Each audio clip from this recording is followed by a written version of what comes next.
think that I just come in there and look for knockoffs, and that's not the case. I'm actually a sharp, smart fighter. So, well, I'm here. Who wanted to fight me? I really don't care who's in front of me. I don't feel like no fighters beat me.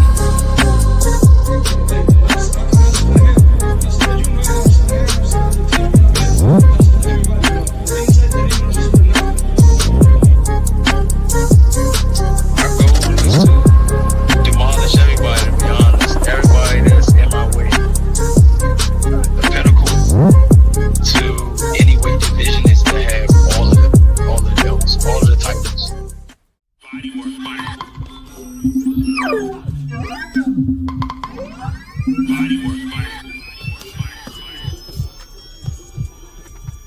Welcome to Bodywork.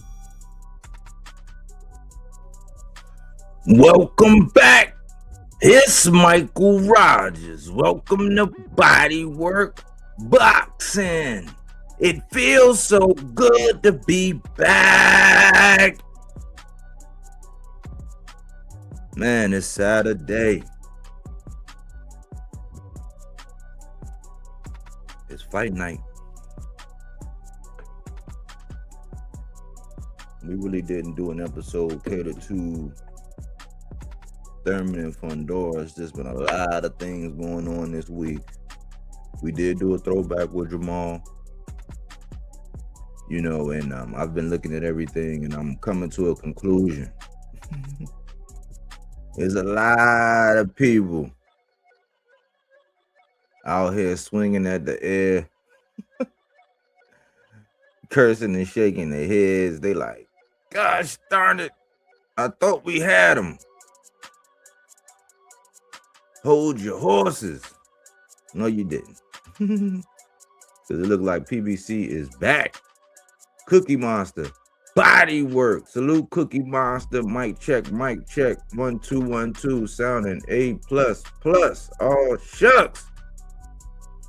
I like that mic check, and I need that microphone checker. Microphone checker. Well, guess what? We in the redemption era. And it's good, man, because the way I see it,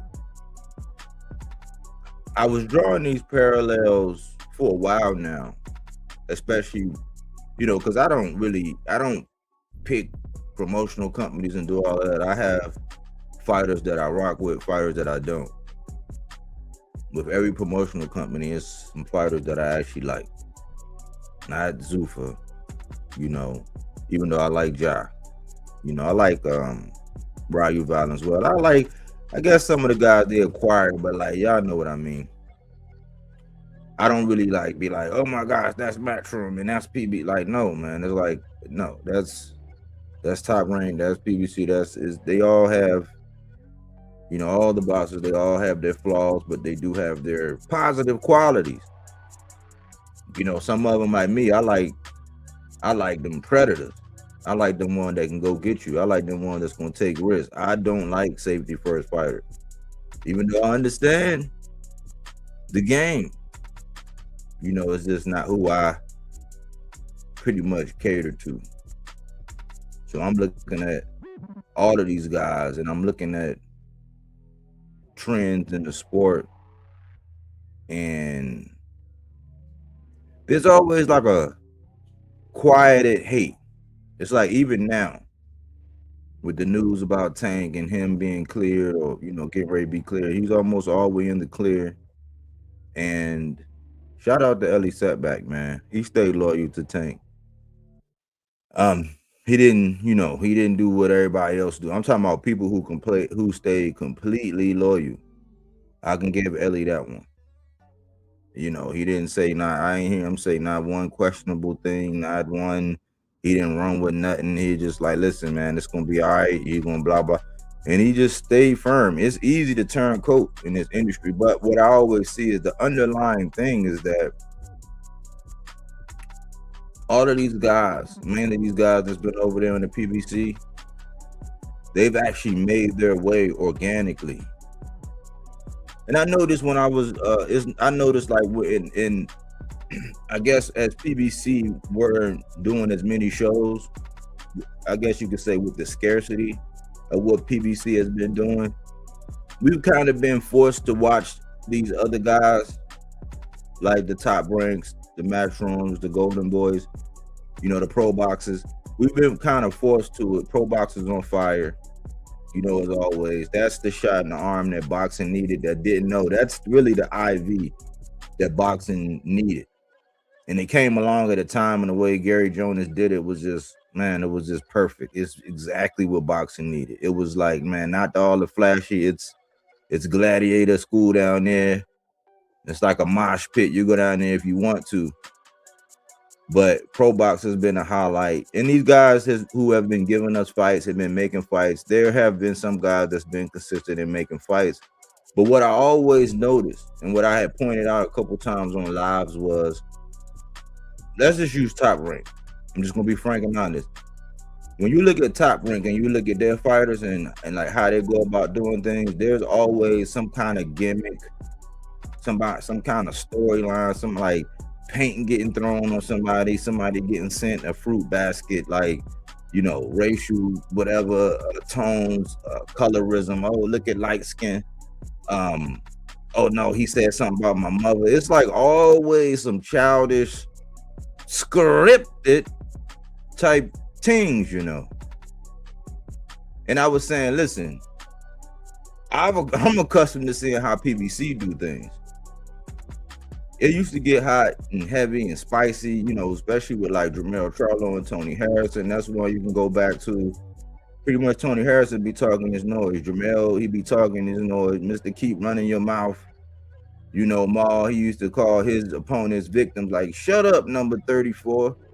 You number 34, shut up. You don't speak to me. You know, he called all his victims nerdy. He's still on the he called them by number. I mean, you just victim 21. Shut up. You ain't got no name. You don't mean that. Like, it was always organic. And now when I look at the redemption with these guys pretty much getting their second win and coming back and doing their thing right, what I'm starting to see now is that it's not a lot of crazy storylines you got to go between with these guys.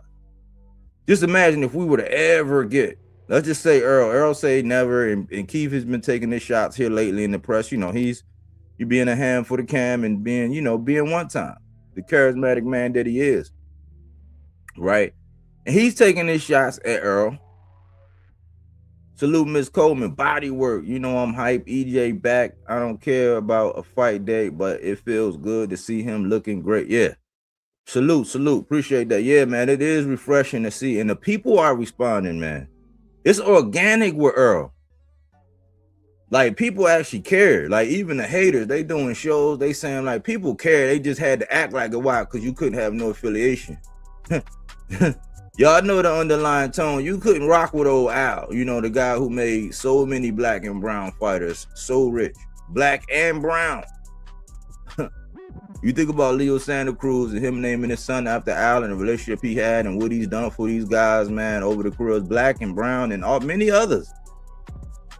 You know, the Australian market got the booming because of Al. The Filipino market got the booming because of Al and PBC and all them guys. Are like, you know, Manny got his second win with his promotional company with his fighters. Look at Pitbull. Look at these guys, man. They've been thriving. Now, you know, there's been some flies on him and everybody didn't make it. But like, when you look at the grand scheme of things, when you look at the actual fighters, we don't have to go out of our way to get these outrageous headlines and takes. If we were to ever get Keith Thurman and Earl Spence, it's organic. It's just add water. I know Earl say never, and I was with him at one point in time, but I'm like, look, well, I mean, if he get past Fundora and, you know, people want it, you know, whatever, but if it's Earl, we seen Earl in a ring with Fundora. They had been talking about that. Now you got this whole thing between Jamel and Earl and you know, and now the twins are going at it. You know, I'm like, man, I don't like to see the twins going at it, but like, that's brotherly, like that's some brotherly, you know, it's sad that it's getting like that, but it's nothing Hollywood about it. If you look at it, there's nothing Hollywood about it. Like, there's no, like, even in the build up to the fights, sometimes the press conferences get a little mild. You know, sometimes you get a guy that's, you know, it might be foreign, he don't speak the language or whatever, and you got another guy that's talking the noise, you know. But for the most part, when you look at their press conferences, it's all organic. You ain't got to come and say, nope, you shaved my dog back in November, and you know, all the crazy storylines that people be coming up with just to manufacture what it really is. It's like, no, over there they're consummate professionals for the most part. Here and there you have some slip-ups, you have some people saying some stuff, you have some stuff that look kind of foolish, like the Caleb Plant smacking Maul when he was going through his mental health. You'll have some stuff like that. You know, but boxing fans like that kind of stuff. I think that, you know, I mean, I'm all for a good, you know, slap or some drama, you know, if it's just organic and it happens, because sometimes stuff happens. You got grown men, athletic, competitive men that, you know what I'm saying, some of them be on some Highlander, some of them, a lot of them got egos. Like, that kind of stuff happened. Do I condone this? Like, no, I'd rather y'all glove up. Shut up and glove up. And a lot of the time, that's what I was used to with PBC. I wasn't used to this new era. Now, I've, you know, to evolve and to adapt along with the times, you kind of got to be patient with these storylines. You got to eat the fish and spit out the bones. Why is this person saying this? And why? Oh, because they're promoting themselves. Oh, because they want attention. Oh, because whatever it is. They think that self-promotion is just always being in the light, but they don't understand that, one, you get under scrutiny. Why? Because people line up everything you say everywhere you go. Two, when you're busy doing that, you could be busy mastering your craft. You could be busy checking up on the paperwork, sending an offer, checking up to see, or making contact with somebody to see if you can get a fight so you can get back in the ring. You know, you're doing what you need to do for the people that make content and all that. But like for your career, you know, only time will tell based on your performance once you get back inside the ring. But when we're looking at it, man, when you think that what's going on tonight, when you get to see Yoeli Hernandez and Goucher, you know, if Yoeli Hernandez got, you know, what it takes, I call him the evil LeBron. Because if you look at him, man, he look like an evil, you know how they got Mario and Wario? Yoeli Hernandez look like evil LeBron. But he be scrappy. He's an offensive guy. Like, if you can't guard yourself, he got a high output. He got a vast punch variety. My only thing is one of these veterans might catch him because he love to throw that uppercut, and sometimes he be a little bit outside, you know, but like he can thump. So I'm looking to see if he take it another level. If he go in there and completely dispatch Goucher, man, you know, he's making some noise. I know that. We got Keith Thurman. You know, my father-in-law called me earlier and he said, you know, I just wanted to get your take on what you think about the Fundora and Keith Thurman fight before it actually happens. And I told him, I said, well, I believe that if Father Time has not caught up with Keith Thurman, he can pull this off. Now, Fundora is in my boxes to watch collection. I call him the landlord. He takes up real estate. He's been growing. He's been progressing. I think he's fighting more and more like his sister. She fights behind the jab, hooks off the jab. She do everything off the jab. And I think Fundora has had that lesson to where when he get away from his game plan and you entice him into a brawl, he can get caught. And you know that man named Keith, all he got to do is catch him one time.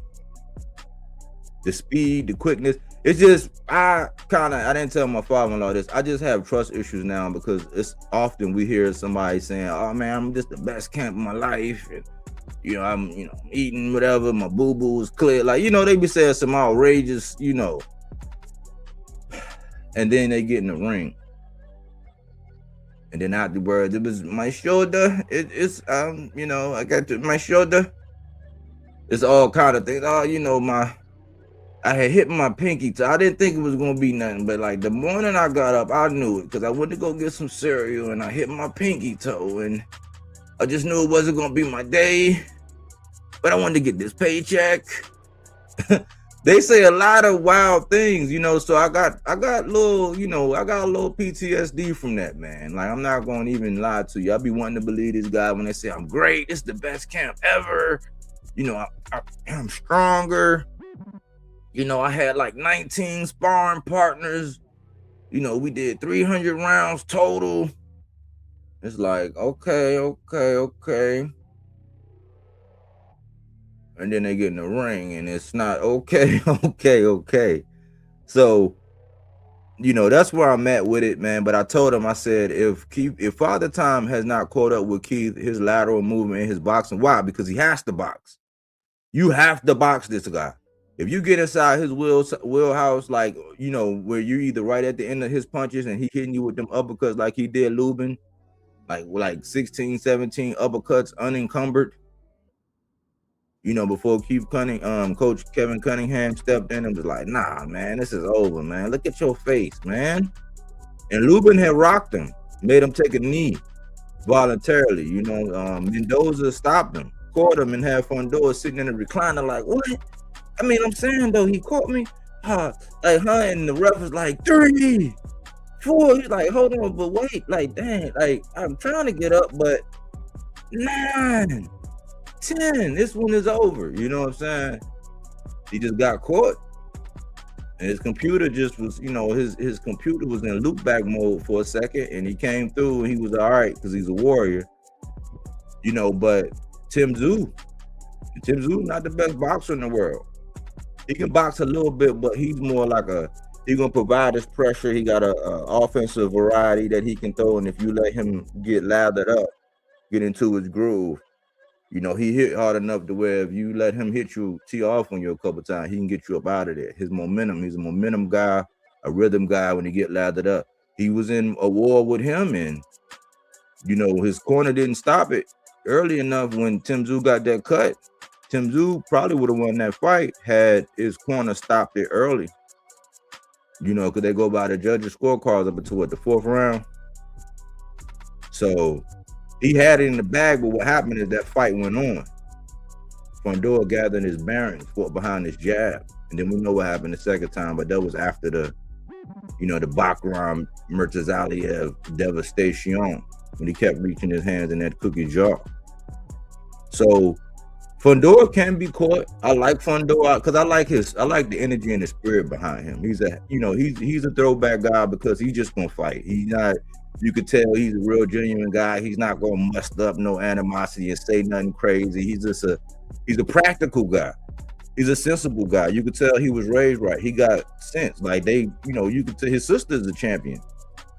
You know, undisputed. Like she rubs off on him. They got synergy. So in my heart of hearts, I like Fundora. I like what he brings to the table. This is one of them things where I'm like, may the best man win. Would it be good for Keith? Yeah, for his career.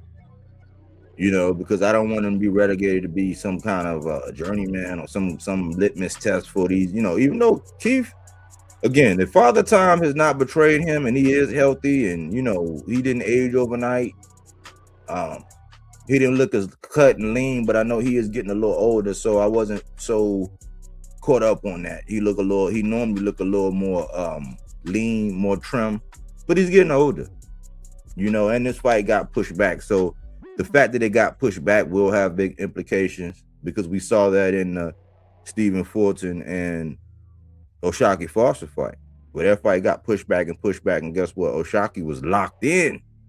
He gave that perfect BTA, and that was the last time we seen. Well, I felt like, okay, PBC is coming back because Fulton came back. They had a card, you know, things like that. That's when I did this. I had this right here. This was the first glimpse of PBC Back to the Future because this Keith Thurman fight and this Fundora fight got pushed back. You know, we was waiting on Mel and we still been waiting on Earl. But, you know, may the best man win. You know, if Fundora fights discipline and he makes it, you know, very hard and difficult for Keith to get around that jab, it could be a long night for Keith. You know, but Keith, something's telling me that he's going to take a lot of chances, a lot of risk, and Fundora's going to have to fight and guard himself and protect himself for a full 12 rounds. You know, because Keith can box. You know, y'all, you know, don't listen to Ressa. Keith can box. And you know, he lost to Manny Pacquiao, but That's it. He underestimated, man. He went in there talking about T-Rex arms and all this alligator arms, whatever he was saying. He just underestimated the old man and found himself, getting knocked on his keister. But I think Keith learned, man. So I'm excited about it, man. And that's just what I'm seeing. But just think about this, y'all. With PBC coming back, we're not going to have to deal with all this story stuff. Like, yeah, there's going to be things that happen because you're seeing stuff that's going on with the Charlos. You seeing a little thing between Mel and, Jamel Charlo and Earl Spence. You're seeing that. Then it's the whole Ronnie Shields and Earl and Ma, Ma all in the same camp. Brian Norman is in there. You're hearing these things and you're seeing them together. You're seeing the pictures. You're seeing the posts. You're seeing the reaction from Jamel. You're seeing all these things. And to tell you the truth, these are organic things.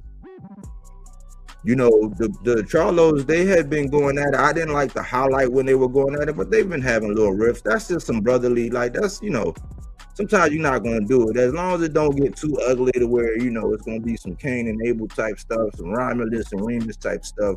But you got to think about it. It's organic. Whatever it is, it's organic. It's not a storyline. It's not a memo gets sent out through an email to all the boxing writers and all these YouTubes, and then they say, oh yeah, say that he's number 3 pound for pound. Oh yeah, say he's number 1 pound for pound now. Yeah, say that, yeah, he said something about his mother, and then ask him about that. It's not going to be any of that. It's not going to be any of that. You're not going to have to deal with, oh man, yeah, this guy's not a Hall of Famer, and yeah, he did. It's not. It's going to be organic. Even when Tank come back, anything he got going on, it's going to be organic. He got 3 possible rematches that people still have a vested interest in if he ever were to do it. It's no real storylines except for these fighters and how organic they were. But let me get into the housekeeping, y'all. Let me get into the housekeeping.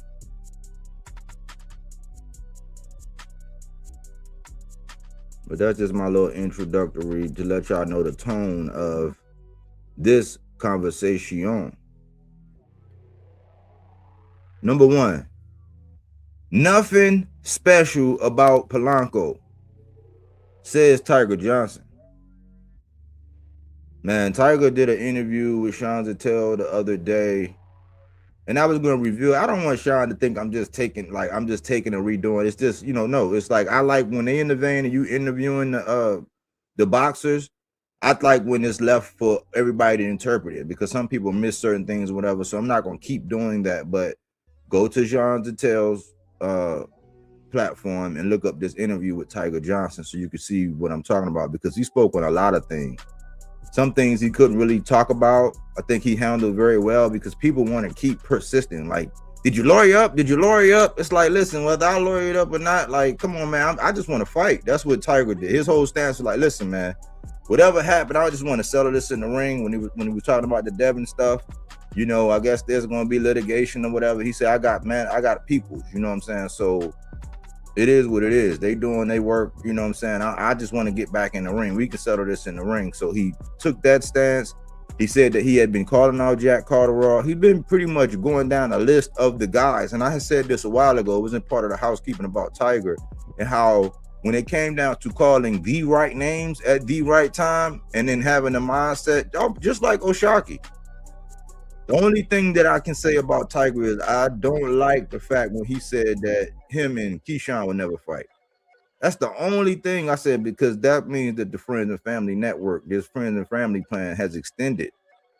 And I don't like that. You know what I'm saying? I think it's enough that we won't get, I'm over it. You know what I'm saying? So I'm not taking no shot. It's enough that we ain't going to see Shakur and Keyshawn. I've already turned that corner. I'm not looking back on that. It's enough that we don't. But then the Friends and the Family extended network, when that branches out to where it's like, nope, that's my cousin in boxing, so I'm not, even though my play cousin, I'll never fight him. That's the only thing. Because I'm like, with Keyshawn looking for smoke up at 47, hey, who wouldn't want to see Tiger Johnson and Keyshawn? If the money right, I'm not sure why, but that's the only thing. But I like Tiger, you know what I'm saying? He was working with Prentice Brewer. I'm not sure what happened, man. I would love to talk to Prentice again. I had the privilege of talking to him, interviewing with him one time before. So I don't know what's going on. Salute to him. And Ohio period. You know, they be doing their thing. But Tiger was asked about the right smoke. And why I say the right smoke, because it's with Top Rank. It's also a Puerto Rican aspect. Puerto Rican, like the Puerto Rican boxing is trending up right now. Aside from Subriel, you know what I'm saying, getting, you know, his strap, getting relieved of his strap, you know, between Collazo, between Xander. Well, I think Rohan is Dominican. Rohan Dominican or Puerto Rican? I think he. Yeah, but I like the fight. I didn't know that Rohan Polanco was as big as he was. When you look at him, he don't look that big, but he is. He's fairly tall, and he's, you know, he got long arms, but the dude can punch. He can punch. If he line you up right, he can get you up out of there.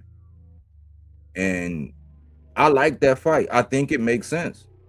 Now in the rankings, because they're in the WBO rankings, which is the strap that Devin likes. This is why I like Tiger's in the right line. He's, you know, he's there, you know, trying to climb up, and he's saying, listen, you know, I'll fight Rohan Polanco. Ain't nothing special. Is there anything special about Rohan? I think that he's gifted. You can tell that he has, you know, talent. He can punch. You know, I think sometimes he be looking for the kill shot. He need to settle down, let the fight come to him, let it develop, you know, set it up a little bit more. But like, if you don't belong in there with him, he gonna get rid of you. Tiger, he's starting to let his hands go more. Tiger is very explosive and he's skilled. He's an Olympian. He just wanted a shot. He want to do it right. He was saying he wanted Catterall. No news on that. No answer back. In order, in succession, but he's climbing up the charts. I like that fight for him, and let's put some energy towards seeing a Tiger Johnson and a Rohan Polanco. Saying it's nothing special. It's one thing for a boxer to say that. I can't say that just yet. It's nothing special. I think Tiger got a huge upside. I would love to see them and Brian Norman mix it up. You know, I'm not sure what direction Brian Norman is going, but I'm like, I would love to see Keyshawn wanting to think, you know, I would love to see Keyshawn and Brian Norman if you're going to 47. But yeah, think about that, y'all. I think we should put some energy, man. I think it need to be some people that get behind that fight. It makes sense. It makes sense to me. They both in the WBO. I think they're number 7 and number 8 right now. Y'all can go back and check it, but check out that interview from Sean Detel. I'm not gonna steal all of his thunder and post that clip today. You know, I did one the other day with DeMar Throwback, so I'm not just gonna, you know, stay in that vein and just use his stuff like that. But I'm giving credit. I'm saying, listen, go check it out on his channel. That's what we do. We give credit over here. You know, we'll guide you in the right direction, man. We want to support. You know, we're gonna say something when it ain't right if we care about it enough. But we want to do it with taste, and we just want to speak the truth. So, you know, my salutes be just a lot of my criticism, and this is a salute because he getting, you know, the guys that off the beaten path, he gets the interviews, you know, he gets inside access and gets, you know, a hold of them. And is the questions always some things I would ask? No, but there's still some, you know, there's still some jewels in it whenever you sit down and you look at it. But let's move on to number 2. Number 2, Xander joined the Blondes Gone Wild bunch.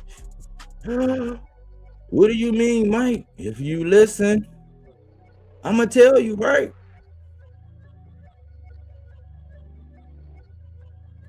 Look, man, this is a trend, man, that if I had another channel, this would be a trend that I would definitely dive into. You know what I'm saying? In another life, I would dive into it, but since this is a boxing channel, I'm gonna brush over this. But there is symbology when they do this. There is something behind when you see these guys and they just arbitrarily just go like this. They just do their hair like that. And to be thorough about it, we're just gonna go over a couple of things, you know, because I be looking at, like, in the real world, I be looking at a lot of the Holly. I done went down so many rabbit holes. I done went down I done took the red pill. You know what I'm saying? Hey, I know every day if it's beans and rice, it's beans and rice. We're not gonna act like it's steak. You know, we're not gonna be like, oh, I know this not steak, but it tastes so good. We know what it is. And there's some strong symbology behind when they do it, but we'll keep it light.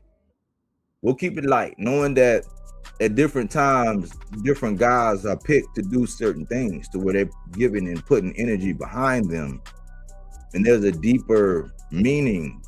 There's symbology to it, but do some research. I'm just going to like take out a little flint and just create a little spark. I'm just going to get a little more than smoke. I'm going to get a small little, you know, fire going, and then I'm going to let y'all feed it if you desire.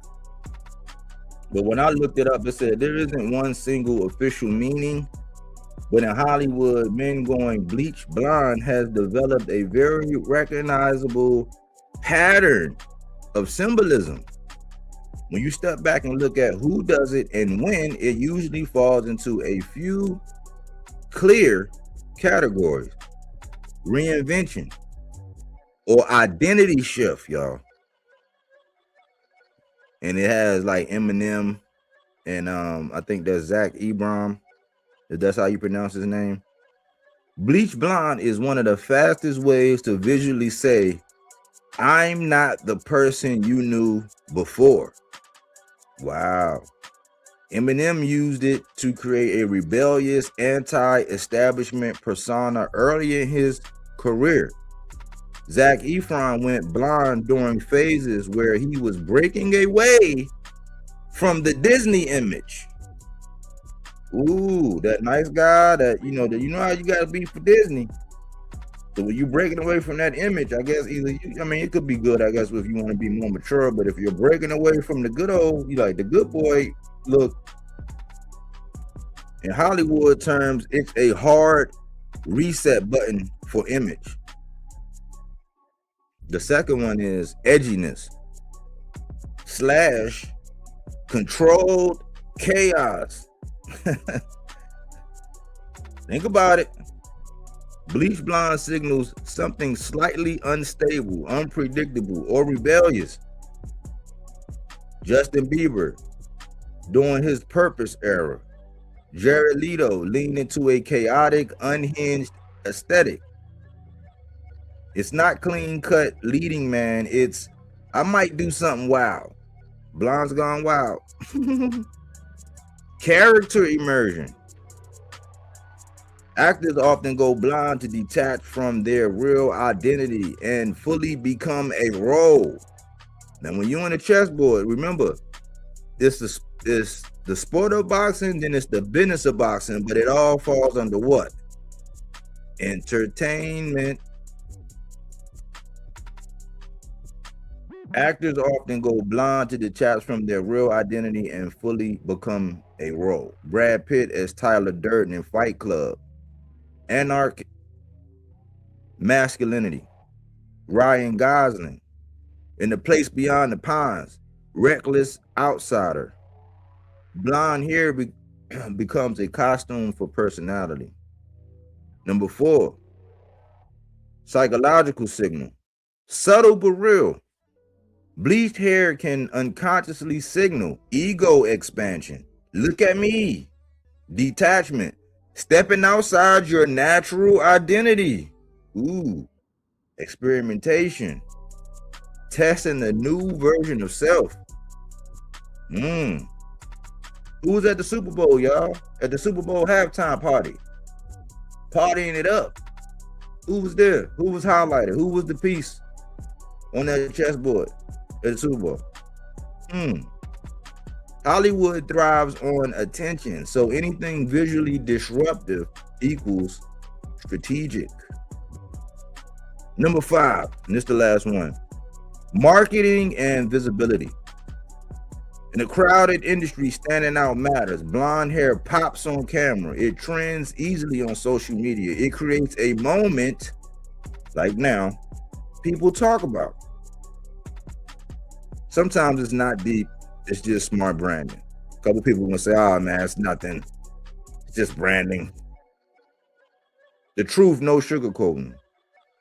Not every guy going blind is making a deep symbolic statement. Sometimes it's a role requirement, a trend wave, or just I felt like switching it up. But when you see it repeatedly across Hollywood, especially during career transitions or image pivots, it's rarely random. You know, this channel, we ask you to bring your critical thinking brain. Like, don't leave your real world brain when you come online to talk about boxing. I think a lot of people make that grave mistake. So we actually bring those critical thinking skills in here. The bottom line, bleach blonde in Hollywood usually signals 1 to 3 things: reinvention, new version of me, edge, I'm stepping outside of the safe lane, the good old boy, the perfect, you know, role model look or image. And lastly, performance. I'm playing a role on or off screen. So I thought that was interesting, y'all. Look at these trends. Look, we seen Conor Ben do it here recently. We seen Xander do it. I remember when F.A. Jogba did it, and he went on. He had a great performance against Bacoli. You know, he got pickpocketed in my decision because it wound up being a draw, but I think he won. And we all know Pete Dobb was like one of the first people. He might have been the first fight back when Eddie made that fight for Conor to come back over the stateside. And he gave Conor Ben he gave him some rounds, you know what I'm saying? He teed off on him, but he didn't let his hands go. But everybody was looking for Conor to get rid of him, and we seen Pete Dobb. He's not major. He's nowhere on the level of these other guys, but he's a noticeable name. You know, it might be a hardcore name, but people know who Pete Dobb is. But I just thought that would be some good food for thought. You know, looking into this whole blonde thing, man, because I be paying attention, man. The last one. Stars are born, not manufactured. You got to realize, like, when you look at everybody, a lot of the people I'm gonna be talking about today, or we're going to talk about, depending on who gets up here and speaks, you know, their piece. A lot of the people that I'm talking about, they didn't have the machine behind them. They didn't have boxing writers. They didn't have people that hang out in studios with former boxers, like ushering them in. They didn't have all these things. They were just fighters. A lot of the time, they were going against people not liking the PBC, people not liking Al, like people not liking the fact that they're popular, or it was a lot of things. People not liking them because they rivaled, you know, another guy. Like in the Charlos, you know, early on, you got to think back. Early on, you know, when it should have probably happened, you know, not when it actually happened, but when it came down to the Charlos, one of the biggest nemesis was Canelo. So when you got people scared and people wanting to be part of the, you know, go along, get along club, and you got people that rival whoever they actually like, or whoever, like when the crosshairs get put on these guys, right? People automatically want to do the Floyd Mayweather thing, where they just want to see him lose. You know, it's not a lot of, oh, because Andre Ward say I'm all that. Oh, because Tim Bradley gave me, you know, his double stamp prospect little designation or whatever. You know, it's not because you got a cosign, or because, you know, whoever you put in, you know, fill in the blank with whatever Hall of Famer, whatever former boxer like Polly or Chris or whatever they say. It's not about having these people echo things, or remember, he who controls the printed page controls the thinking of this age, meaning that whoever controls the media can control how you're thinking. So you always kind of want to challenge it. You always want to kind of say, okay, what are they not saying? Why are they pushing it so much? Why are they pushing that envelope? And so now you got a lot of people, because boxing is thirsty for a star, and a lot of these people's absence, in the haste to try to create a new star, we get a lot of storylines. We get a lot of manufacturing. We get a lot of setups to where it's like, just so happen y'all two gonna be here. Yeah, get in his face. Yeah, pose. You know, Keyshawn just got caught up nasty the other day. You know, when Bernie came out and said whatever, you know what I'm saying? And then it came out to where Bernie was talking about how Keyshawn said they was playing for the camera. playing for the camera. So when Bodywork was saying, man, this stuff was becoming, I'm talking about years ago. When my first video was about Canelo Alvarez and him rolling out on Caleb Plant. When everything was like set, when he walked away. That was my first video. I came in on that saying, man, boxing is like, my first video, I came in talking about how boxing is looking like WWE. Think about that. That was when the first time Canelo walked away from Caleb Plant. That's how long I've been saying, man, this stuff is looking more and more like a musical, a Broadway musical with plenty of drama. If you are on the side where you're playing a role in this cast of members, you're not a star. You can become one, but you're not. Stars are born. Yes, you have to have your opportunity and all that, but they're not manufactured. You can't just get enough people to keep saying, oh yeah, this is this. And look at how it was working for all the people who are there forcing down your throats. All the people that they're forcing on you right now. Look at how they're trying to put people, like people get offended when they say, how is he pound for pound? He ain't fought nobody. Oh, how can you say he's a phenom? How can you say he's not? It's like, no, like you say, like the people that be saying stuff like that, they say that about everybody else. They say, well, who has he fought?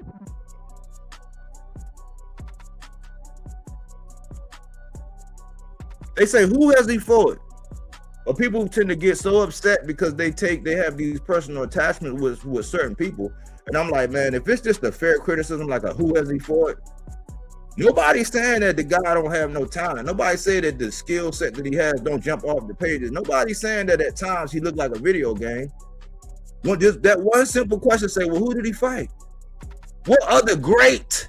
Because remember, Bud didn't get the cachet that he got until he got with Earl. That's just a hard fact. I need y'all to go to body on my like button, man. Go to Deliver on my like button. Bud didn't get his stamp really until Bud was talented. He had the top ranked dial. He was over there on there. He played the whole, they wouldn't let me play in any reindeer games and all that. And then when he finally came through, he showed up and showed out. A lot of people are not going to be able to show up and show out like that. That's what makes Bud special in that sense. Is that when he finally caught Earl, the timing in which he caught Earl and what he did with Earl, that's what catapulted him. But how did he catapult? Off of Earl. Paulie Malignaggi, Chris Algieri, Tim Bradley, Andre Ward, none of them was saying none of that. Roy gave a more honest assessment and said, listen, I like both guys, but I got Bud because I've seen Bud have to do more. I only seen Spence kind of win like in one pretty much way. He's a pressure guy. I seen Bud have to do it this way. And at first I was like, why would Roy be picking? Because everybody thought, the majority of the people thought that Earl was going to do whatever. But you got to think about it. That's not the point, because people miss the point based on the result of the fight. Let's take the result of the fight. Let's compartmentalize it. How did Bud get his cachet? Off of fighting and defeating Earl Spence. How did Earl become a star? One fight at a time. He didn't have a machine. Because guess what? If Tim Bradley and Andre Ward and all these other people that run the machine and keep everything going or whatever, the public media like and all that, where they paint these narratives and they do this and they co-sign that to get people to believe with them because they don't want to sound like they're arguing with a Hall of Famer or that they're saying something disrespectful, whatever. As long as you keep your language straight and cool, your points are loud and clear and understandable and direct to the point, I don't see what the problem is. Earl did not have the machine behind him. He was man down. He had a slogan, man down, strap season, even though the strap season, the Tank had that too. Big shark, big fish. He had a hashtag. He had a t-shirt. He had a stadium. He had his state down there. Mikey was like, I think I see something. He got in there. Yeah, Mikey saw something. He saw Earl go to his motherfucking body like nobody else. I bet you Mikey was probably, after seeing something and getting in the ring with, I bet you Mikey was probably pissing blood for a day or two or three. But Earl wasn't manufactured. And as bad as it hurts Bud didn't get lit. Now he got lit, so it's not nothing negative, but he got lit after Earl, but Earl wasn't manufactured. Tank wasn't manufactured. Y'all can say, yeah, he was signed with Floyd and blah, blah, blah. He wasn't manufactured.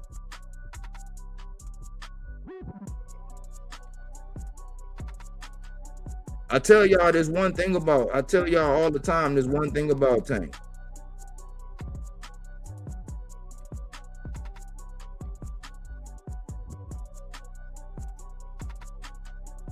$93.33%. That's how we got there. So with the exception of the early on, it was a 6-rounder with a guy named Jeremy Mirage who went the distance. It was a 6-rounder. That, and then when you got up to the Pitbull Cruise, 12 round, they say something was going on with Tank hand. He kind of fought like it was something going on with his hand, but that's when you got to see more of his quote unquote boxing skills. Even though I think that's something that people say, like Tank don't be outboxing people. Like Tank being there boxing, he got to when he got all those disadvantages. I don't know what he doing. He just standing around like, stand right here, hold your chin right here. Boom! It's not going down like that. He's boxing his way. He's setting people up. He's setting traps. But the way he got there was that number right there, 93.33%. That means big, tall, small, short. Only 3 people survived. He was not manufactured. And you can try to give credit for what, for Floyd. Yeah, that was good. He that gave him some recognition, but Tank still had to go in the ring and do his thing. And if that was the case, if all it took was Floyd, then how come Carmel ain't bigger than where he is right now? How come Richardson Hitchens didn't really get the notoriety he got until he got over there with Eddie and Matchroom?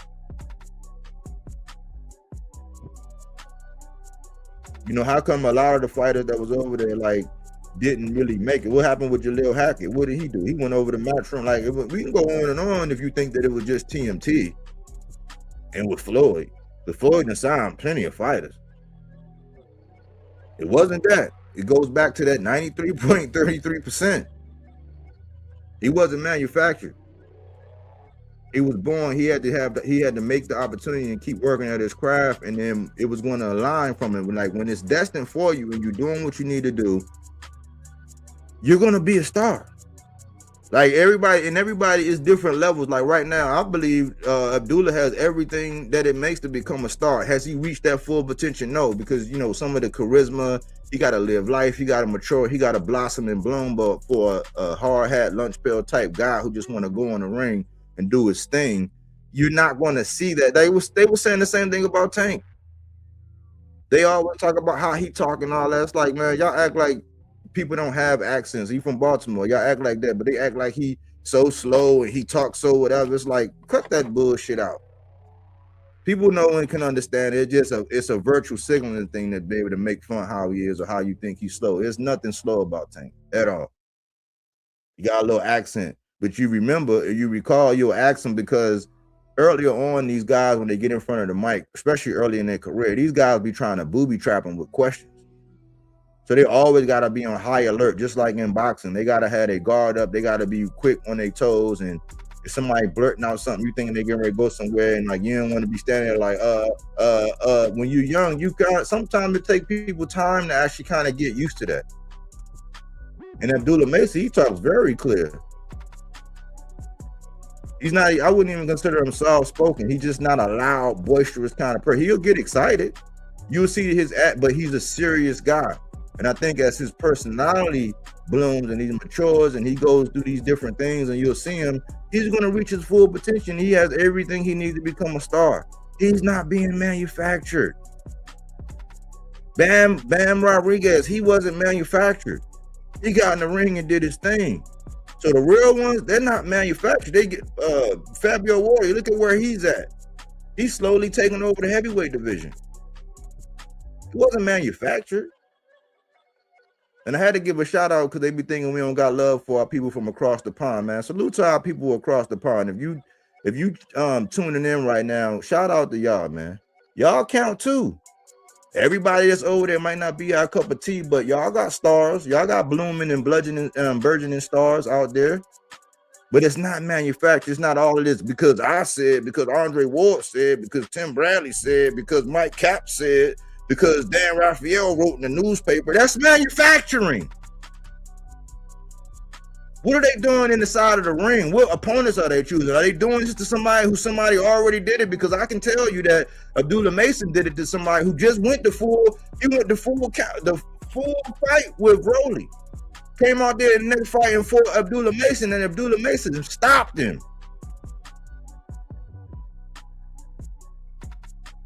It's boiling down. That's why we center everything with what goes on inside the ring, and we go outside the ring as necessary.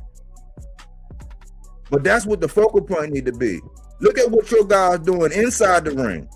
Look at what your guy is saying. If your guy is saying he ain't fought nobody, like saying if you hear somebody saying right now, you might as well just shut down and ignore the comments. If you hear somebody say that Tank ain't fought nobody at this point in time, especially when Ryan just got his belt off of a guy that Tank stopped, and he stopped Ryan, and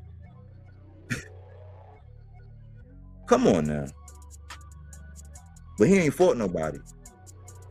So it reasons to say that, like, the reprieve I will give Keyshawn, because I've been giving him a lot of cayenne pepper here lately, but this is the reprieve I'll give him. I'll give him this one small reprieve. Now, this is not going to condone his behavior and how he's acting, but to make my point, this is what you have to do. See, a lot of people give him a lot of credit for what he did to Jermaine Ortiz. Jermaine Ortiz he's a technician. He's now I think he's not, I wouldn't say he's necessarily a gatekeeper. He's borderline on it, but he's one of them guys where if you don't belong in there, he's gonna fuck you up. But if you're elite, you can get past him. Or if you got elite level skills, you can get past him. The thing that separated him, Keyshawn, was that he ultimately stopped him with a body shot. So I'm saying, listen, if you're going to go ahead and fight another guy that somebody else ever fought, right, at least stop the guy. Technical knockout, boxer's knockout, what AC like to call it, technical knockout, whatever, retire on the stool, have the ref come in and console the guy, have him, the corner throwing in the towel, the boxer say no mas. Yeah, if you're going to fight somebody else, but you can't be talking about somebody ain't fight nobody. And at the same time, you want to go in there and fight somebody that they already fought. Like, that's going to be a big fight. Like, knock it off. That's gaslighting at its finest.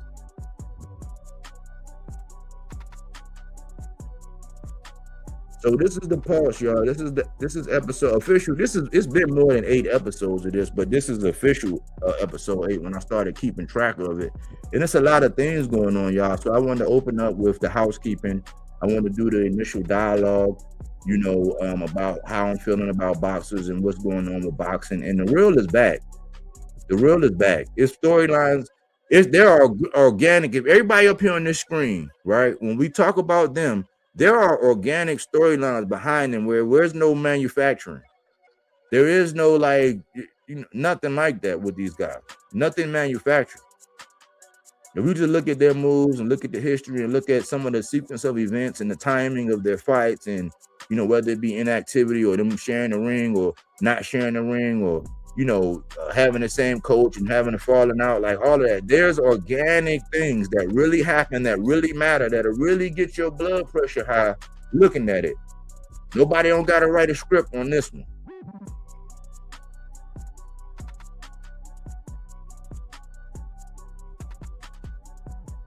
AC, Bodywork. I ain't even see you in there. Listening to great show while I'm riding out. Bus trip to meet a guy who makes sustainable wood charcoals and a farmer. Okay. That's what's up, AC. That's what's up. Fire. Let's go and say fire. Yeah. I hope I'll be reaching out to y'all, man. I hope I'll be giving y'all, what y'all really need in this boxing space, man. Because, I'll be hearing some questionable things, man. Aaron Jones, salute.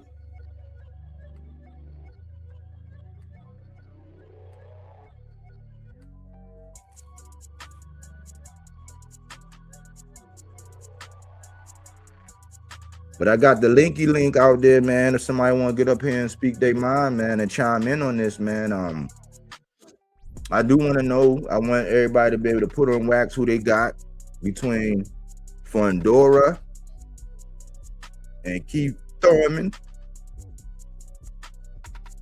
Also, you know, Jamel, one of my favorite. He's like my third. Like he's up there in my top 3 of favorite fighters, man. And Maul is still one of my favorite fighters.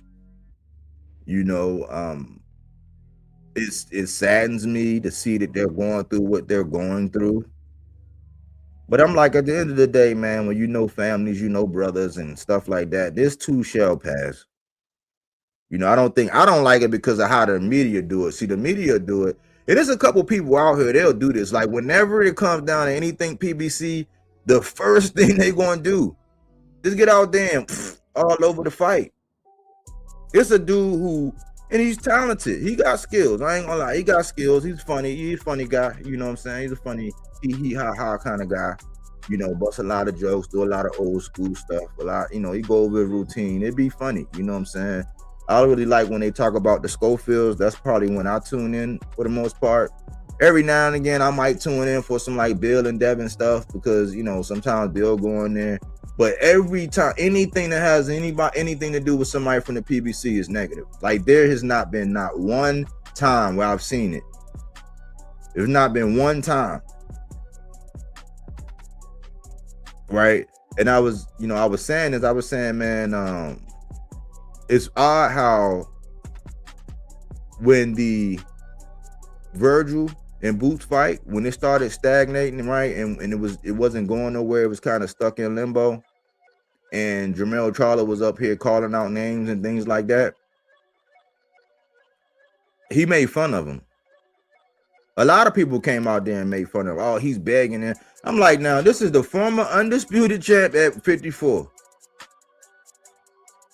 And it's odd that it's wild that people wanted Devin to fight Earl off of the inactivity when Jermell fought just a little bit later than Earl last fought, but he jumped up for the Canelo. We saw that performance. We was disappointed. I myself was disappointed.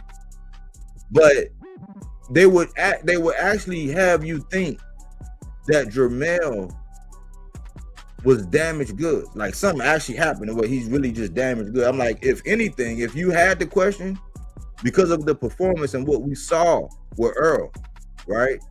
If you had to lean towards one, which one would you think, based on what happened inside of the fights, which one would you think would be more prone to be the damaged goods or have something wrong? Like, who would you be more concerned about coming back? That's the perception versus reality thing. Now, when it comes down to Earl is that guy. Tank, Earl, Jermell, my top 3 favorite fighters. It's public record. It's public knowledge. I said that I didn't want to see Earl come back until I got some questions answered. I want to know what was going to be the coaching situation, because I truly believe in that. I think it need to be a good fit. I think it need to be somebody that is accustomed and seasoned in dealing with high caliber fighters, having a plan, having a still calm voice, but then being intuitive and active enough with enough active experience to be able to communicate with the fighter. Because sometimes it'd be like y'all speaking 2 different languages. Like when somebody might be thinking you're too much of a disciplinarian and y'all just not on the same. It's like having a love language. I think trainers and boxers need to have a boxing language that's conducive to where it's like, yeah, I can apply pressure, but I'm not being disrespectful, but I'm not your friend either. This is business. And when I seen him and I'm hearing that he's working with Ronnie Shields, I'm like, okay. And then he's with Big Maul, and then he got Big Maul in there, right? And then he got the young Brian Norman in there. I'm like, man, that's a petri dish for something very interesting. A new environment with a tenured seasoned coach, somebody who dealt with Holyfield. Like, yeah, I like it. You know, because when I seen him doing the pad thing and he hit Buddy in the face and they wasn't on, I'm like, and plus Buddy, he kind of boxed, but I think he kind of like a comedian too. I'm like, nah, Earl, nah, I need my guy, because I don't want to see that. I don't want to see that Roy Jones shit. I don't really want to see that Roy Jones shit, man. My man get in there and he get, you know what I'm saying, he get hit and he have like that Tim Zoo moment when he got hit by Bakram and he start looking for something that ain't there. I'm like, oh my goodness. Because I ain't gonna lie, man. I watched that Earl and Bud fight live, and then I tried to watch it one other time and I turned that shit off. It picks me off every time I see it. I know my guy wasn't, and I don't take away from what Bud did. I just know my guy wasn't himself. I'm not making excuses for it. I'm making an observation. It's like we all knew that Wilder didn't look like himself when he was sweating and all that going into the ring, whatever. When Tank went into that, you know, when he went into that Lamont fight, I was looking like, man, my man looked like he's, you know, he kind of he don't look as focused. I know when Jamel went in there with Canelo, I know. So it don't excuse the results. I'm not excusing the results. I'm just saying I know my fighters and how they look going into fights. And I'm like, hey, that didn't look right. That's what I'll say. So Earl is one of them guys where I got love for Earl, man. You know what I'm saying? He's an organic guy. He's stubborn as a mule. But he's, you know, he the one who said keep that same energy. He's the one who said I don't do tune-ups. When you got somebody else saying, hey man, give me two of them tune-ups, you know what I'm saying? Let me get 2 tune-ups, an oil change, some new brakes. He's not like that. To his own detriment, he'd be like, nope, I'm stepping right back in. I don't care. Right after this crash, I'm getting right back in there. I'm putting hands and feet on Danny. I'm fucking up Ugas. I'm 40 days, what they say, 30 days, he was bleeding out his eye. Like, man, he collect eyes. He was the bone collector. He's breaking ribs and breaking eye sockets. That was Earl. He made Kell Brook quit. He was on a, like, that was some prison type, like, hey, no more, man. Like, don't hit me no more, dog. I'm all right, you got it. In his own backyard when they was throwing brownies at him. That's Earl. You know what I'm saying? That's the greatness of Earl Spence. That's why people like him, because he's a true people's champ. So I was saying when Virgil said he wanted to see Spence, yeah, outside of the activity, I could see why they down in Texas. It made sense to me. I wasn't ashamed. I'm like, yeah, if Earl in his right mind, that's a good fight. 2 body snatchers. You know what I'm saying? One has some wear and tear, but one is a legend already. Ortiz still need to, he still need to, do the the Ryan Garcia. Well, he finally cement his legacy with a real strap. He do need to do that, but that was a wonderful fight.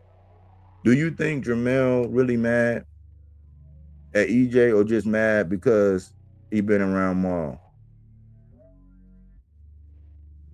I think he's using the moment right now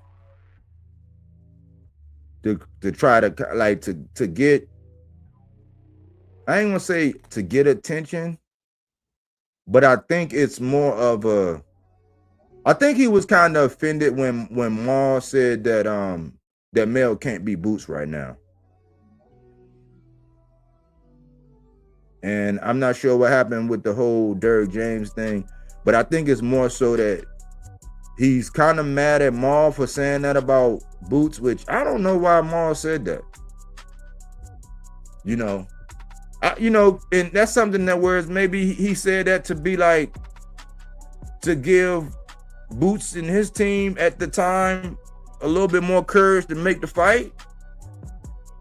But like if your twin say, I don't think he could beat Boots right now. I mean, Boots fans, they probably love that, but like, okay, it was like, well, why didn't we get the fight? So I think Mel, when I seen, I'm just connecting the dots or following the bouncing ball along. When I seen Mel's response, he was like, man, why would he say, I don't like the fact that he said that I can't beat Boots. Well, tell him send me a contract then. I've been asking for, it's like, so I think that kind of made him mad. And to see Earl with him, it kind of adds to it. But they all brothers, man. Just like what ain't gonna be said is like Regis was close to the Charlos too. They grew up together. They thick as thieves. Like Earl and them, that's just some, right now they probably going at it, you know what I'm saying? It's looking more like some Creed type stuff. But I think it's more he's upset with Maul and Earl is just catching the strays. But Earl, you know how he is. Earl, like, he probably ain't really gonna try to clear it up or whatever until they actually talk. something was wrong with EJ that night.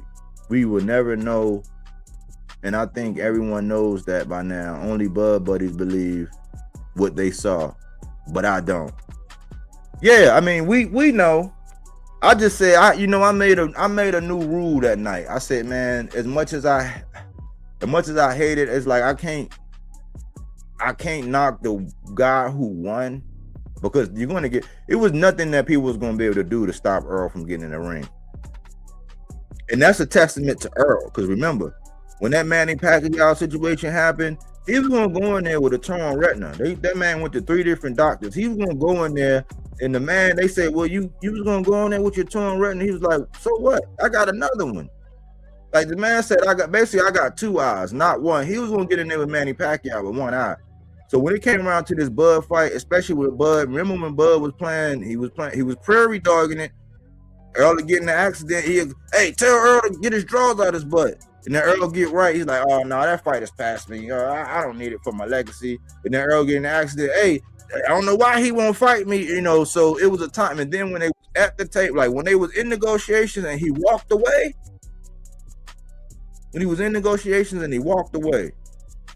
and he left Earl knowing how bad, because Earl really wanted to get undisputed at 47. Bud had already felt like he had already did it before at 140. He was already saying, my legacy ain't, because he was going to ride off with that one undisputed and all those defenses at the next level division and be fine with it. Earl needed to get it. Earl had in his desire to get it. That's why he gave away all his leverage, and he got raked over the coals, but that's how Earl is. So it was nothing. They say Earl, I heard that Earl was suffering from a broken rib, and he was dehydrated because he tried to run up a mountain, and he didn't, really recover like that. And you can see is like he do kind of got the sleepy eyes a little bit whenever you see Earl, but Earl, he was looking like he was sweating. He was looking like, he was looking kind of sleepy. I don't know what it was, you know what I'm saying? I don't know, but we know something was wrong, and that's their solid. That's why like a year, every year, perennially. In July, at the end of July, they throw a party and they celebrate that. And I'm like, that's like the dumbest shit ever. You know what I'm saying? When that's the guy who got your guy lit.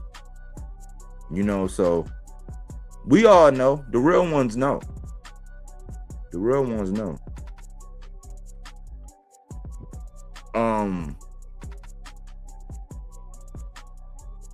Tank. Man, it's so sad. Like Ellie Setback came out and basically said that the charges was gonna be dropped and stuff like that. And Tank is, he's pretty much, damn near all the way in the clear. It's just a couple of things I think that's going on. But Ellie Setback, he stayed loyal, man. You gotta salute him. He stayed loyal at the same time. I know people call him names, but he's been like one of the ones that's been solid. He has not teeter-tottered at all. So I want to salute him. But I want to say, man, like for all the people who had all these egregious, devastating things to say about Tank, like the apologies, the oh my bad, the oh okay cool, congratulations, you beat that, man, my bad for saying this, I was talking sideways and all that. Like, where's all of that?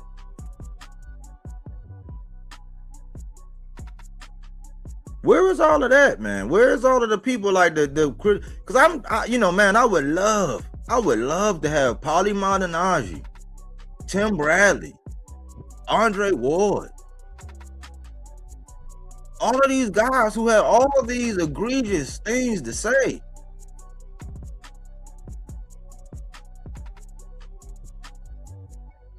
Like, why are we not hearing them? Like, what? I mean, because I remember when he did the little crossover. Man, he gonna do a crossover. Man, look at this. Like every little thing he. Oh man, look at toe. Like Tank, man. They say he stubbed his toe on his way from the bathroom to the back to bed. Man, look at him, man. He clumsy. Anything he do, they report on. But the minute he get cleared, crickets. What y'all think about that, man? Where all of the where are all of the people? Where are all of the detractors? Like, where are all of the people who have all of these things to say? But when the man get cleared, they're nowhere to be found.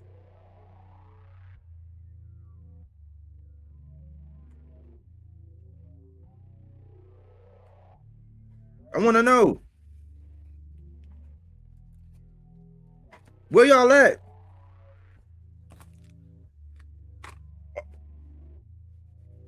Isn't it the responsible thing if I always say, man, my salutes are gonna be just as loud as my criticisms. All these people who had all these crazy things to say, why y'all think we not hearing from them?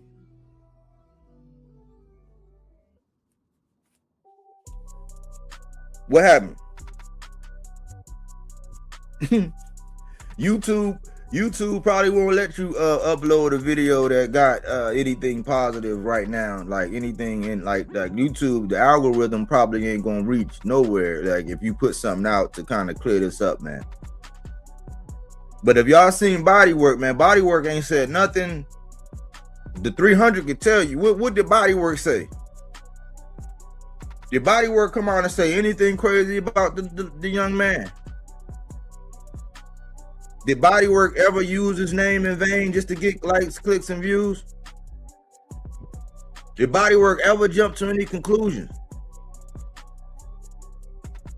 On this channel, like coming from the Bodywork channel, was there anything said that was egregious or anything that wasn't right and exact? Or did we say, hold on, man, wait, we got to stop. We got to look at the facts. We know how it is to be falsely accused and let the due process and the law and all that. We know. And plus we have friends and family. We've experienced life. We've been through things to where it's like these things happen. Y'all, you know, people act like when they come to certain people that there are not cons out here, man. He's conning you, man. She's conning you, man. She's trying to hit a lick, man. Like you try to act like we acting like that kind of stuff don't happen. Like people aren't targeted, trapped,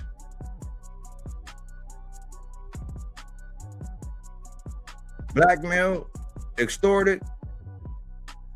Can you imagine being like the face of boxing, right?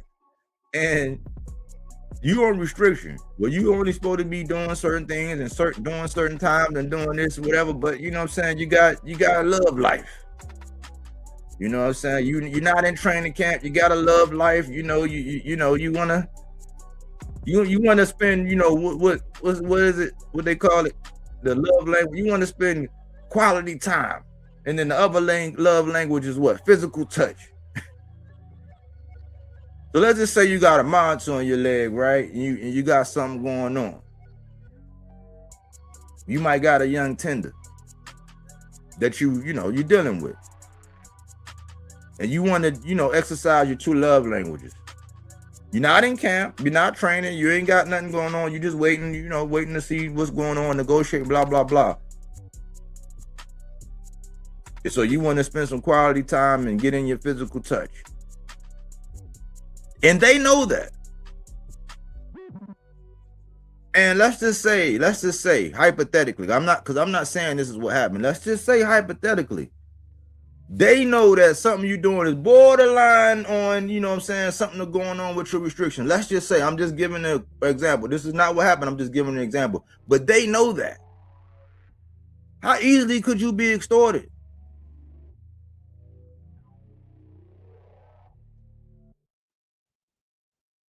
How easily could this not happen? Like when somebody got leverage, when somebody know, like, oh man, it's just like when you on a job. It's just like, I'll give you another example. Let's go corporate. Because this happens all the time in corporate, right? This happens all the time. And comedians laugh and they laugh and they joke about this, but they be saying it's a joke, right? It's a joke. They be saying it's only harassment if the other person is ugly, right? But it's not really, right? But like that kind of, like, people get harassed on the job, right? Sometimes if you're in a position of power, if somebody say you harass them, right, It might go to HR. Everything might get cleared and all this stuff. It might. But guess what? In your jacket, in your file, you still got a gray area. You still got something to where it's like, yeah, it was clear, but then they got to go to it. They got to have a conversation about what happened right there.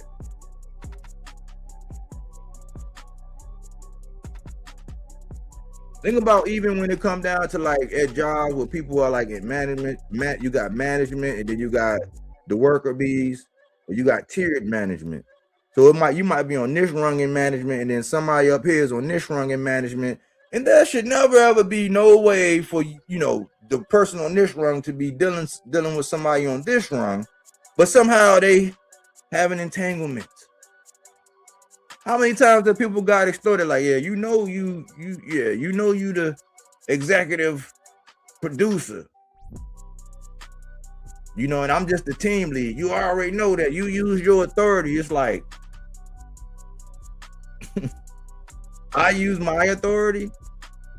That's extortion. Like these things, this happens in the workplace. This happens out in society. This happens like in the music industry, the entertainment industry. This happens to like people. People get targeted.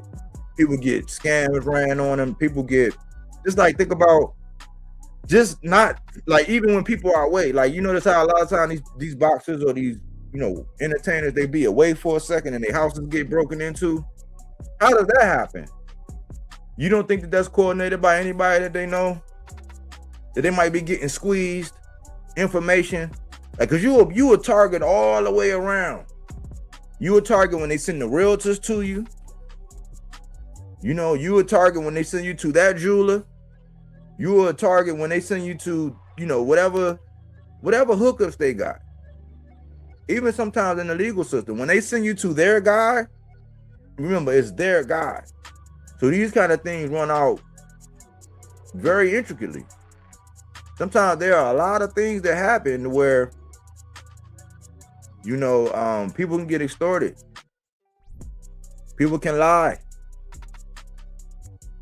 You might not even necessarily be doing anything wrong, but the fact that they know you're under that pressure, like you gotta go check in, like you're on probation.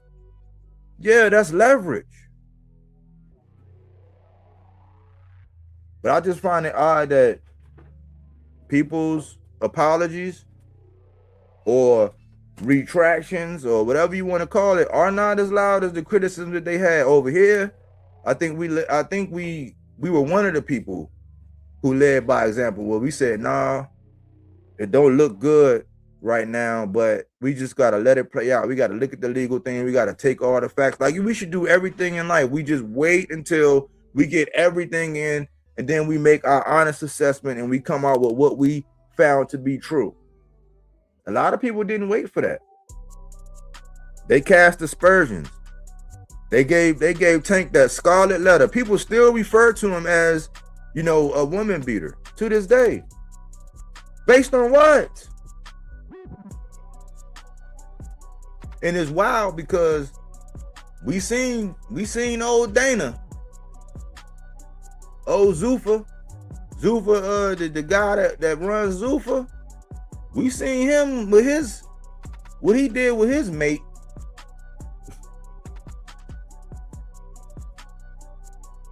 We seen it.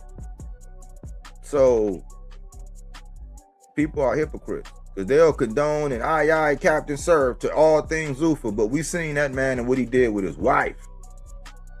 And people are lying about the video that they seen. I'm like, okay, so you saw it? Okay, so now what? So now you're a bona fide liar. So now you should walk around with the scarlet letter, right?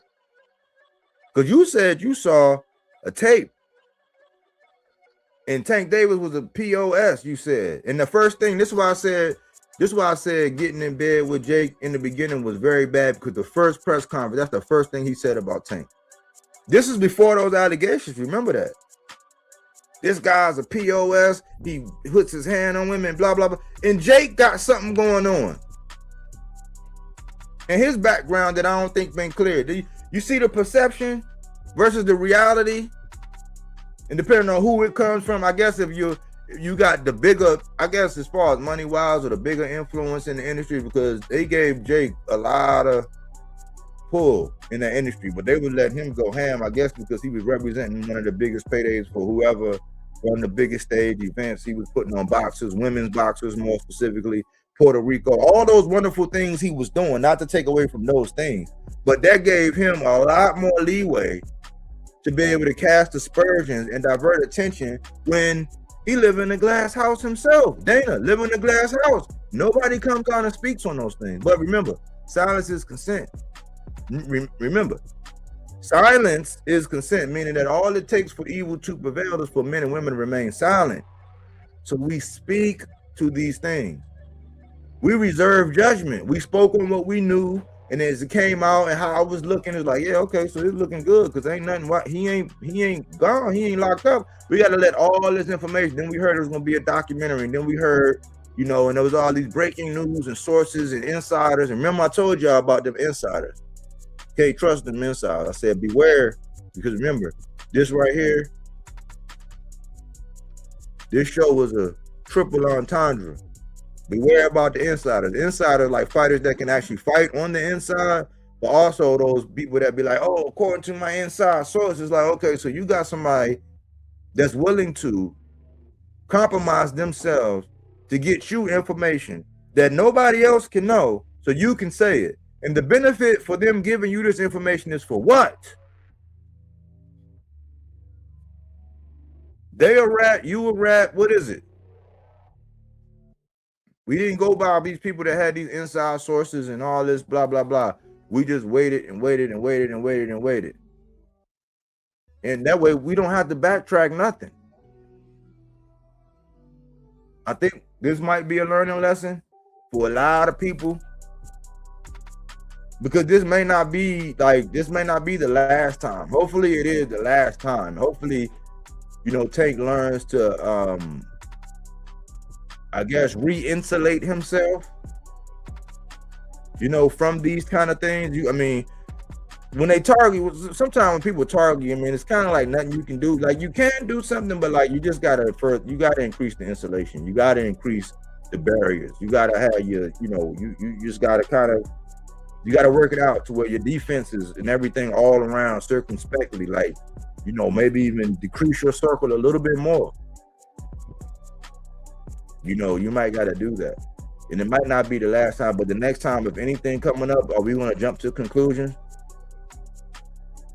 This should be a learning lesson to where it's like, yeah, let's let all the facts, because it's wild how when there's certain boxers like this right here, and I always say, stop me when I'm lying, but right here, when certain news come out about the guy on the left, it's like, oh no, we gotta wait, man. No, that's not what happened, man. Wait, he got caught. He gonna do this. But when this guy on the right, it's oh yeah, he guilty. It's guilty off the rip. When are we gonna be on code? Which, you know, I don't really believe on that on code. I believe on being on code for the truth. I just know that that's my guy. So I've always been telling y'all, I'm like, look, man, respect the shooter, man. Just respect the shooter, man. You don't gotta be all on code unless you're gonna be on code for the truth. But it can't be, oh man, well yeah, let's wait and see, man. And no, that's not what really happened. And you quick to go to that. He didn't even go to court yet. He didn't blah blah blah. But when it's the guy on the right, it's yeah, he guilty. Look at his past. Look at where he come from. Look at this. He ain't have no father. He blah blah blah. He this, he that. He, you know what I'm saying? It's just weird. I think this whole Tank situation should be a learning lesson for a lot of people out here. A lot of people who were claiming they were mature or professional, you know, business oriented. They showed their true colors when it came to him, because they'll say anything. Nothing's off limits when it comes to talk about this guy. You could say some of the craziest stuff, like even in getting it cleared. I seen this dude Two-Tone, and Two-Tone, like, I don't even know what value he brings to the sport. He's a copycat guy. That this is bad. It's like, it's a whole channel called Black Balloon. It's a channel called Black Balloon, and in all his thumbnails, it start out with "this is bad," and it got that same kind of look, image almost. That's all he do. He been copying that man's, like, it's like he's just he's a wood nickel, man. But even when the news came out that it was clear, he came up with a "this is bad." Tank still has to blah blah blah. It's just like people are going to troll, and they make a living. But it's like sometimes I'll be like, man, y'all better be glad the young man ain't as gutter and as gangster and as ruthless as y'all paint him to be. Because if he was,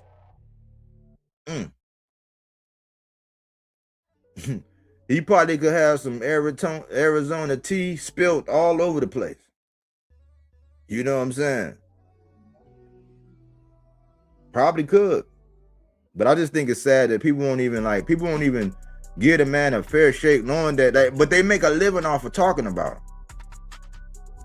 We don't do that. I said early on, I said I can't base my channels on every video around Tank.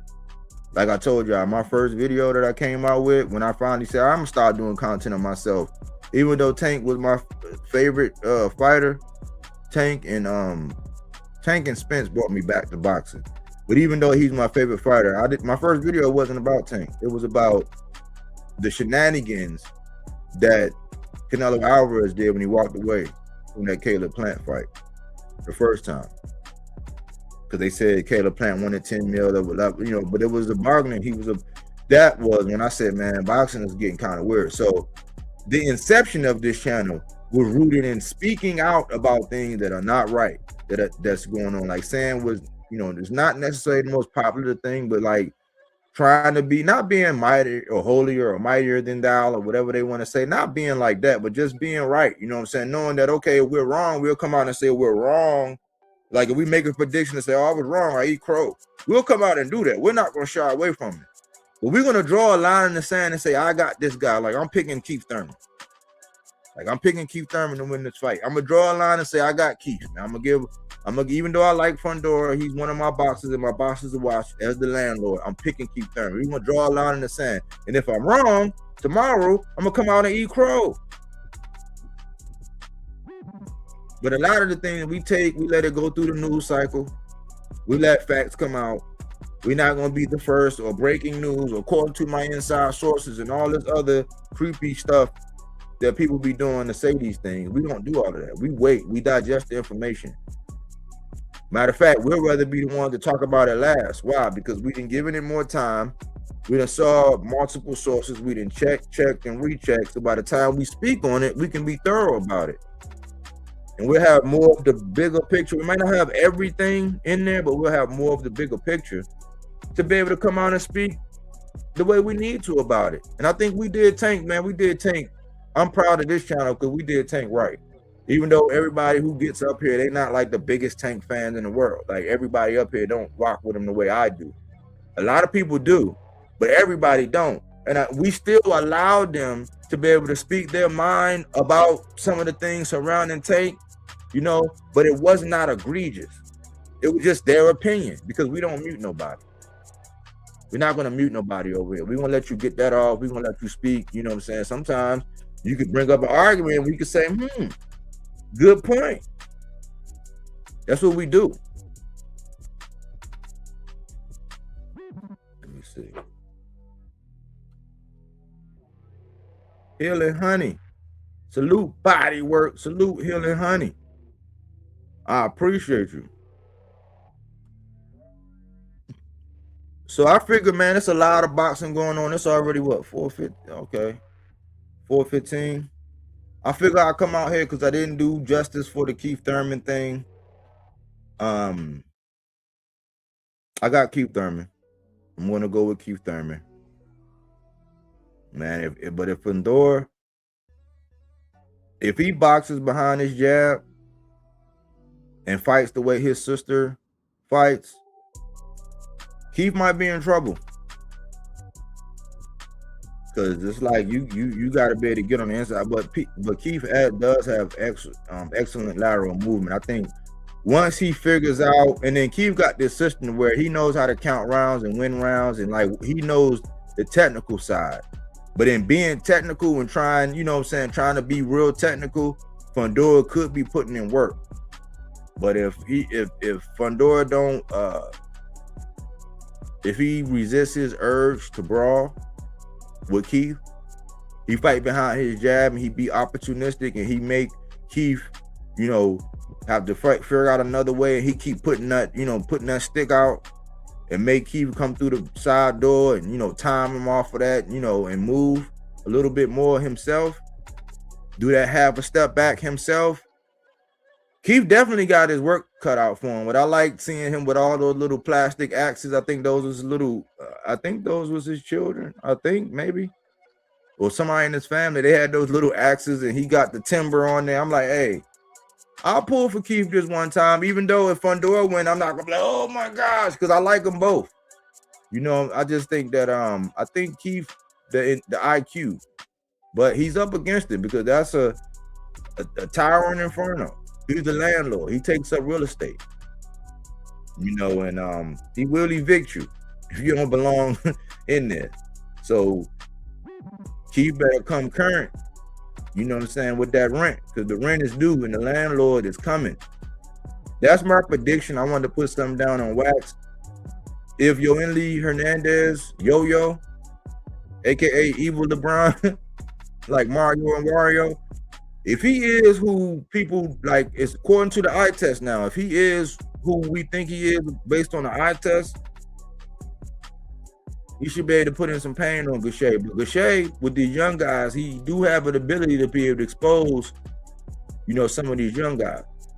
Because that Elijah, I think it was Elijah Garcia, that fight, he beat that man. He got pickpocketed on that fight, man. So I'm excited about that. I'm gonna close on this. We didn't have much company today. We didn't have, AC was, you know, busy handling some business, which I salute, man. I salute for him handling this business. I'm gonna say this about Maul. I was a little perturbed that we didn't get when it was announced that Maul wasn't gonna be fighting Resendiz. I wanted to see that, but I think it's good. I think it's good. I think we're the only ones. We're the only ones who are expected to, right off the bat, after we go through mental health or, you know, life experience and all that, we're the only ones that's expected to jump right back in and pick up right back where we left off at. Like, we supposed to, like, you know what I'm saying? Like, they would want, because in the vein of like a Earl Spence, he say he don't do tune-ups. Sometimes, like, when you've been inactive or you've been whatever and you're at this high level, you gotta be able to get back and acquiesce. I'm not saying go pick a can, but you can't go for like the top right away. Like you can, and the fans are gonna love you for it. But remember, those are the same fans that's gonna come out with the knives and the pitchforks if you were to get your ass knocked out. So I sat back and I thought about it, and I said, man, dang, I'm upset that Maul didn't get the Resendiz, and now it's gonna be Resendiz and Jaime Munguia, which is good for me because I want to see Resendiz beat up Jaime Munguia anyway. I just thought that the name for Resendiz, to see what Maul is and what he can do with Resendiz, he get past that, like, yeah, he good. But it's a good thing. Why? Because I want these guys, all of these guys. I want Mel, I want Maul, I want Tank, I want Earl. And we seeing Keith. He's in the right mindset. I want all these guys to be right up here. I want them to be physically and mentally fit so we get the best fight. Now, if they're going to win or not, whatever, you know what I'm saying, Father Time is undefeated. So eventually, you know, Father Time want to catch up to them all. But if they are progressively and doing the right things to make sure that they're all the way in tip-top shape and they're doing everything right and exact in their way back, you know, kind of like, don't take all the time, but take as much time as you need, because that's your career. And you got to face the music when the fans start, you know, painting you with scarlet letters and putting you on memes and all of that. You know, I started not doing that out of respect. If you look at my thumbnails, I haven't had nobody really, you know what I'm saying, like really on the canvas like that. I used to do it all the time, but like out of respect for it, I had to be more creative with the thumbnails and keep it on the up and up, because they do get hit in the head for a living. And we respect them all, whether we have criticism for them all or not, you know. Even though our criticism and our salutes, we try to balance those out, and we don't go egregious. We start inside the ring and work our way outside the ring as needed. But these guys need to take their time. Like if Maul needed more time to get himself together and now he getting work with, he's getting work with the young Brian Norman Jr., who just tasted his first defeat. He's getting work with Earl. It's a synergy there, and they can all iron can sharpen iron. All of them in their setbacks, even though Maul has not lost, all of them in their setbacks can all grow and be better when they come back. And what's that do? That makes them better opponents whenever they lined up across from somebody in the ring, and we get better fights. We don't get somebody coming back prematurely and getting put out their misery, and then we never see them again, or getting permanently damaged or whatever. So it's like, okay, I understand with Maul. Maul, you might need a little bit more time. I'm not sure. I seen Caleb Plant talking to Noise, saying that he still want Maul. Maul still want his get back. Remember, I did that video the other day, and I said real ones want their get back. They don't shy away and make excuses. They want that get back. So I had to sit back and say, Maul, I agree, Maul. You need more time? Okay. We pulling for you. You know what I'm saying? Stay focused. Stay encouraged. I don't like the stuff that's going on between the twins, but that's their personal, outside of what they put out there, that's they brothers at the end of the day, and you never want to see them go at each other. But in this world, people are going to be lighting that on fire. They're going to be putting gasoline and chopping up wood and throwing that fire between them two. But they encourage for Shakur and Keisha. Never mind. I digress. So that's pretty much what I have for y'all, man. It's not going to be a long one because I know it's a lot of boxing going on. You might be out running your errands and all that. I just want to put something in, out here for, Fundora and Thurman, and go over the pulse. PBC is back. You know what I'm saying? This is pretty much the initiation with this fight. We saw what happened with the Stephen Fulton fight when he came back. He got his ass waxed by Oshaki. But like this thumbnail say, PBC is back. Hit my like button, y'all. Go to the body of my like button. Share the videos, man.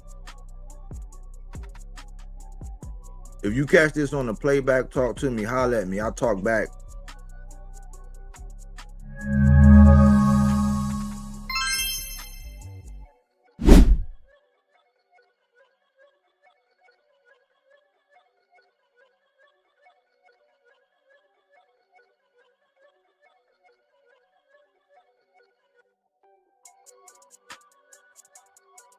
But I thought I'd put another stake in the ground, man, and have a real conversation with y'all, man, and say that look, y'all, we're not gonna have to deal with all these crazy storylines, man. We getting ready to get back to like the semblance of pure boxing, where it's gonna be some talking. Yeah, they're gonna talk, they smack to each other, but pretty much all the damage that's gonna be done is gonna be done inside the ring.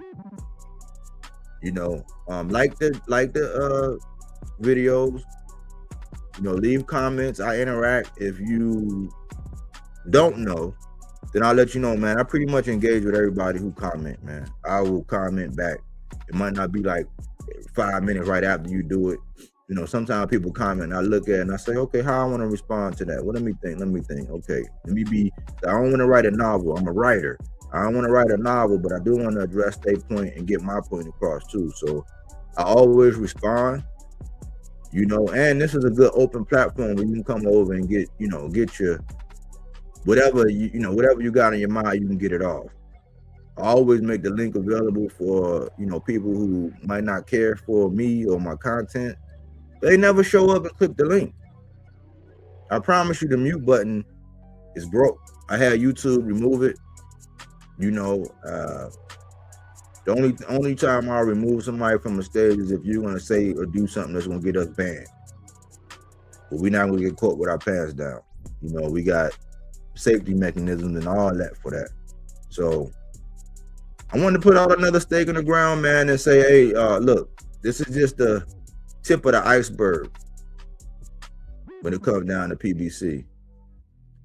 Don't forget to do your research about the blondes and what that means. Because I could have went deep. If this was another channel, I could have went deep about the meanings, but don't forget to do your research on that. I did an episode earlier about how our Olympians are unrecognizable right now. Unrecognize these guys, you know what I'm saying, in you know, in the lady. You know, let's unrecognize these and let's look at the fact that they are the Olympians and what they're doing and how they're moving. And these are the standard. These are the people that's actually setting precedent. These are the people that the boxing writers are getting behind. And, you know, they're making it to where the war is won in the media with people talking and people making statements and, you know, the crowd's murmuring and regurgitating everything that they're saying. It's not being made with them actually making big quality fights. They're making big quality excuses not to fight big quality fights. And then you got to examine these moves that they're making. It's kind of weird. We had a show not too long ago called The Fuck Is a Duck, where we actually went investigated. We looked, we had to put the feather up under the microscope and see exactly what it was. And we come to a conclusion that it's like 7 or 8 different types of ducks. So you can't just say that somebody is ducking without having reasoning and rationale to it. You know, are they ducking because are they outpricing themselves? Do they have picky terms? Did they move promotional companies? Are they jumping weight classes? You know, is it straight fear? You know, we got it's like 7 different ones. I think we're gonna have another one of these coming up here lately. I'm not sure what it's gonna be about, where AC breaks down the devil in the details. I believe that this right here was a classic episode. This was a classic episode. I think that I like the episode we did the other day on the throwback. You know, let's keep an eye out on Oshaki. We haven't had any news on him. And remember, after tonight's fights, there's going to be a whole lot of recency bias, y'all. Do not get overwhelmed and, you know, and make all these crazy assertions and assumptions about anything you see tonight. Take it in consideration along with where the state of boxing is and all the other major players, and then come out with a level head. If y'all haven't seen it, this is my new intro. I got to figure out how to refine it, but this is the thumbnail to my newest intro. I think it's pretty hard. It just won't let me upload it in the beginning of the lives, but I'll be able to put it in the beginning of maybe other videos. But this is what it looked like. If you haven't seen that, check that out. But anyways, y'all, enjoy boxing, man. Enjoy boxing. We're gonna come back and wrap it up tomorrow. Tomorrow evening, probably, and we're gonna be watching these fights, staying abreast of what's going on, and looking at, you know, the landscape of boxing. And I'm satisfied. I think we got spoiled like that first month, like January 2026. It came in hot and heavy, and we kind of got a lot of big fights, big implications, and all that right off the bat. And then it kind of had a little lull. And now we coming back up to where we getting ready to start seeing more fights. And then, you know, it might do this a little bit, but it's doing this. It's doing this. Don't get distracted, you know, by the haters. You know, don't get knocked off your square, knocked off your pivot. You know, stay focused. Find ways to fall back in love with boxing. Even if you step back, but you go back and you look at some old school fights. Go back and listen to some old school interviews. Go back and get a sense for what it was. And that way, when they're doing these, what we call a ruse, like this stuff that Keyshawn was doing with Abdullah, trying to get him up to 40. Now that Shakur want to go down to 35, it's like, nah, let Abdullah stay down there. Especially with Tank getting, you know what I'm saying, Tank getting the strap back. Yeah, let Abdullah stay down there. Let Shakur go back down to 35. Tank getting, you know, get his belt back and all that, because, you know, yeah, let him do that, because this is still legit. This is what it is right here. I mean, nobody's talking about him fighting anybody up here. We already know that Dalton Smith is going to fight Alberto Puello.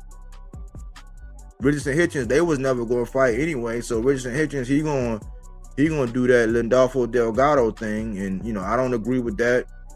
I'm still deciding whether or not I want to really.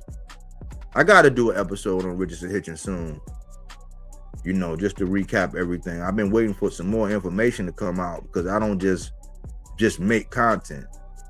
And as good as Gary Antoine Russell was, Nobody's putting no pressure on Shakur to say anything or do. They're flipping it, saying, "Oh man, Gary Antoine, he's scared. He's terrified of Shakur." I'm like, man, these narratives. Well, if Shakur the A side, why Shakur ain't trying to press the issue and make it happen? He too busy. Got people running around talking about how small he is. Because he say size matters, you know what I'm saying? I don't know, you know what I'm saying? I wouldn't say nothing like that. But y'all know I can talk that boxing, man. Fruits and veggies, not that Reggie, that fact-based content, not opinion-based, even though we have ours. You know that silence is consent, like I said. So we're gonna keep speaking the truth about things.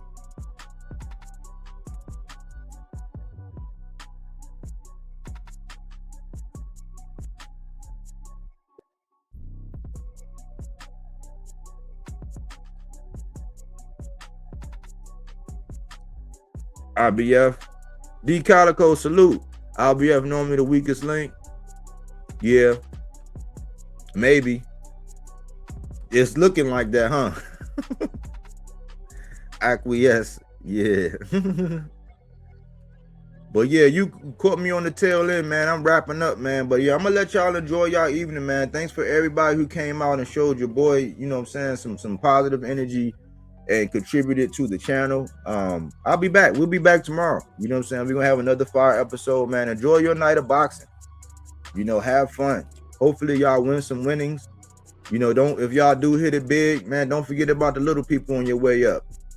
But support the channel. You know what I'm saying? You can donate to the channel. Cash App, Super Chat, hype the videos.